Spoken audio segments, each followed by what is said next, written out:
আসসালামু আলাইকুম সুপ্রিয় শিক্ষার্থীরা, তোমাদের সবাইকে স্বাগত জানিয়ে শুরু করছি 20তম সপ্তাহের নবম শ্রেণীর ফিনান্স ও ব্যাংকিং অ্যাসাইনমেন্টের সমাধান। আজকে আমরা দেখব যে কিভাবে আমাদের অ্যাসাইনমেন্টটাকে সমাধান করলে সর্বোচ্চ নম্বর পাবো। তো অ্যাসাইনমেন্ট এটা হচ্ছে তোমাদের 4 নম্বর অ্যাসাইনমেন্ট, অষ্টম অধ্যায় মুদ্রা, ব্যাংক ও ব্যাংকিং। তো এখান থেকে তোমাদেরকে একটা পোস্টার তৈরি করতে বলছে। জাস্ট একটা পোস্টার তৈরি করবা। পোস্টারটার মধ্যে কি কি থাকবে দেখো। পণ্য বিনিময় প্রথা থেকে কাগজি মুদ্রার প্রচলন পর্যন্ত বিনিময়ের মাধ্যম হিসেবে ব্যবহৃত দ্রব্যাদির একটি ধারাবাহিক বিবরণ সংবলিত পোস্টার প্রস্তুতকরণ। তো এখানে তোমাকে পোস্টার তৈরি করতে হবে। তোমরা ক্যালেন্ডারের পিছনে যে সাদা অংশ ওইগুলাতেও করে দিতে পারো।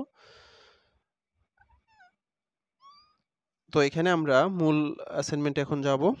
মূল অ্যাসাইনমেন্টে যাওয়ার আগে যারা এখনো চ্যানেলটিকে সাবস্ক্রাইব করোনি, চ্যানেলটিকে সাবস্ক্রাইব করে নিবা, পাশে থাকা বেল আইকনটাকে অন করে দিবা আর বন্ধুদের সাথে ভিডিওটা শেয়ার করবা।